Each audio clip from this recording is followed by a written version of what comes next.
Welcome back to Climate Conversations. We'll be talking with Dr. Madhav Khandekar in a moment.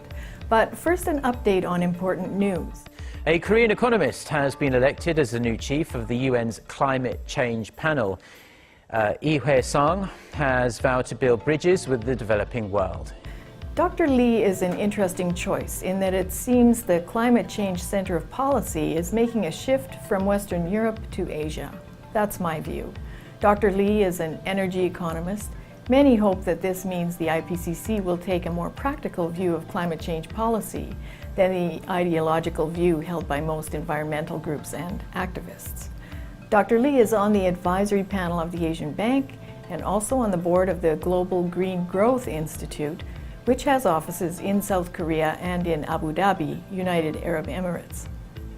South Korea is also the host nation for the secretariat of the controversial $100 billion Green Climate Fund, intended to be tendered to developing nations.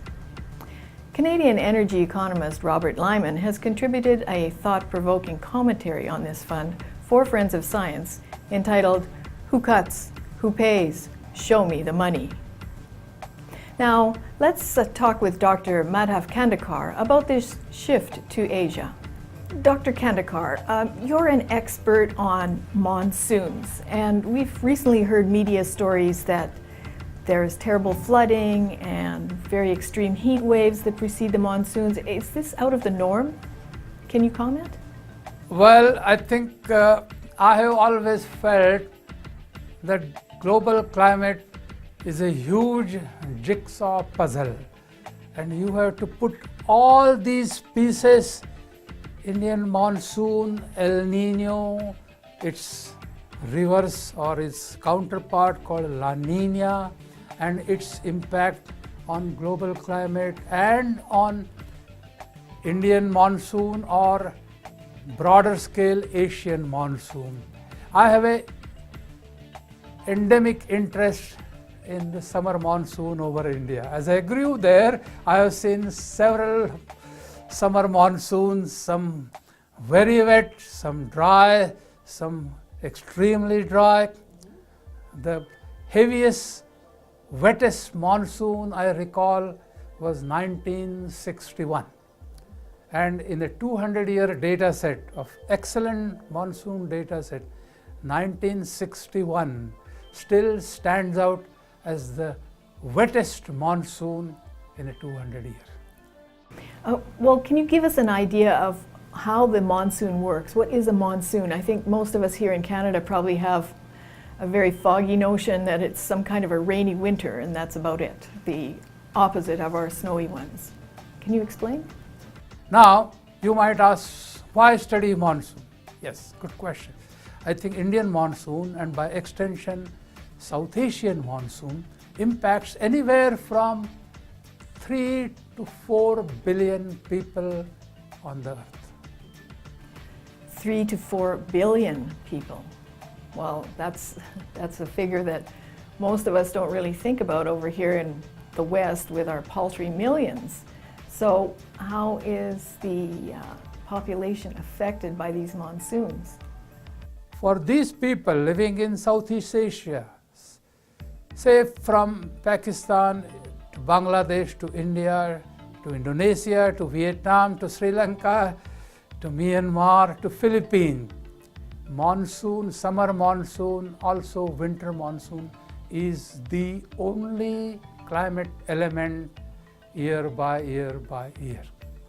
And if a monsoon fails miserably, that is, very little monsoon rains occur during the primary months of June to September, the crops fail, and it has a severe impact on the economy of these countries. So without the monsoons, the crops are doomed. But we hear of terrible flooding that goes along with them. What's up with that?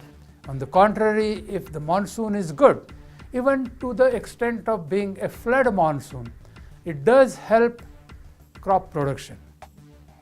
Agreed, it produces some damage due to extensive flooding, as it happened in September of 2014, where parts of Kashmir in northern India were severely flooded because of some heavy rains, localized rain, and that led to a drowning of several dozen people, unfortunately. And once again, the media started to point out human activity to these floods. As a result, I wrote a report on the Indian monsoon floods and droughts. So with Dr. Hoesung Lee, now from South Korea, do you think that that means that climate change matters and policy will shift to that part of the world? Scientists in the United States or Canada or in Europe, because I think the monsoon climate and the monsoon evolution and its progress impacts up to 3 billion people. I feel that their views on the climate change should be taken into account definitely. And right now, when we talk about the CO2 reduction and all that, it so happens in an interesting manner that the developing countries, China, India, Brazil, and Mexico together have a carbon footprint which is almost 60% of the total carbon dioxide or CO2 emission. So unless these countries willingly agree to reduce CO2 emissions, I think we have to develop an alternative and cost-effective way of tackling future climate change. I and many scientists like myself have been promoting the idea of a vigorous, comprehensive climate adaptation strategies. It can work. We develop proper strategies, you see, develop early warning systems of an oncoming severe heat wave or extensive flooding or an extensive drought, and so on. And we can minimize its impact on the society. Reducing CO2 will do nothing to climate. Dr. Khandekar, thank you so much for joining us today. I'm Michelle Stirling for Friends of Science. Tune in again for Climate Conversations.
A Korean economist has been elected as the new chief of the UN's climate change panel. Hoesung has vowed to build bridges with the developing world. Lee Ji-won has more.